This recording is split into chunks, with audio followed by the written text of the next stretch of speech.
For the first time since his guilty verdict, former Assemblyman Eric Stevenson is speaking out. In a two-part series, he sat down with our Brittany Miller to discuss allegations, sentencing, and his transition from celebrated politician to convicted criminal. She has this exclusive interview you'll only see on 12. Naturally, I was shocked. I was very shocked and very surprised. As a man accustomed to having power when drafting and pushing legislation in Albany, an arrest and conviction can be a tough pill to swallow, leaving anyone with feelings of despair. When anybody's faced with a crisis in life, you either drop the ball or you run with it. In an attempt to reverse his fall from grace, the former representative of the 79th District chose to test the justice system and move to trial. I felt that I had to fight. And I did that. What do you say to your constituents that would want to know if you're guilty or not? Me, I don't want to answer that question. I'm not going to finalize a statement here about innocence or guilt. Nevertheless, Stevenson's attorney, Lauren Razor, says his stance during his May arraignment last year still stands. Not guilty. So that's what he said on the record. So we're clear about that. Went to trial to prove his innocence, not to do anything else. And within just 5 cold days in January, his not guilty plea was frozen over with a guilty verdict. Would I have liked to see anything different? Naturally, who would not say yes?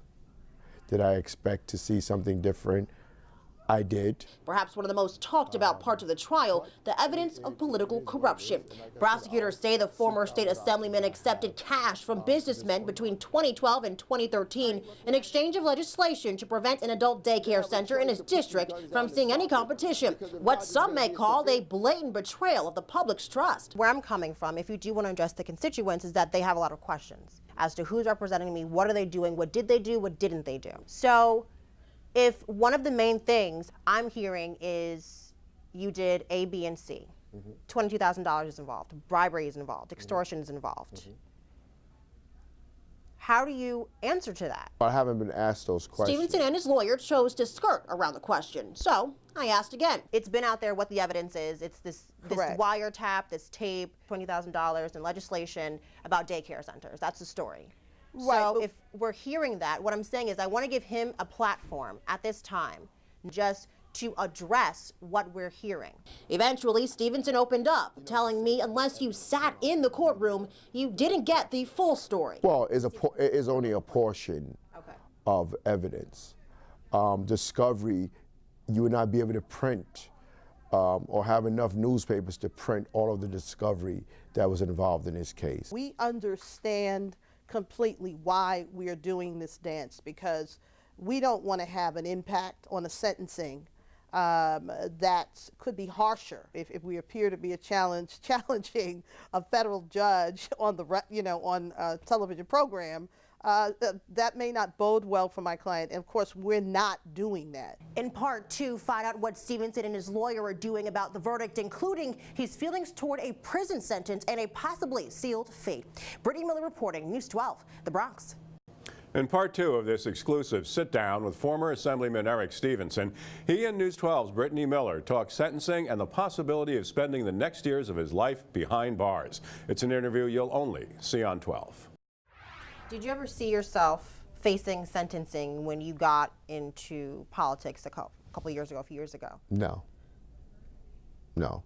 It's a reality perhaps no one is quite ready for. I never thought I would end up in a situation like this. I've worked hard for the community. But will his stint in federal court leave all of his work in vain and his family's political legacy tarnished? It's a question I posed to the former state assemblyman. His answer was simple: no. I've yet to get a bad word or a person to say you failed us or you didn't do for us, because that's not the truth. So you've yet to get a word. I've yet to get I've yet to run a critic, to run to a constituent of mine in my district to tell me something negative. And as the possibility of sitting in a prison cell draws near, the positive outlook is one that keeps Stevenson's hopes high. Are you afraid of maybe going to prison?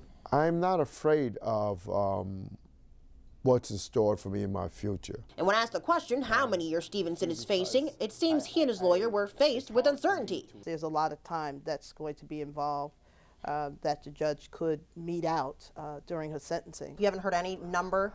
Well, I heard numbers that the media talked and mentioned, but I didn't know where they get their numbers from or who they speak to. According to the U.S. Attorney's Office, the former politician is looking at a maximum of 55 years in the slammer, but until his fate is sealed, he says he's seeking out room for appeal.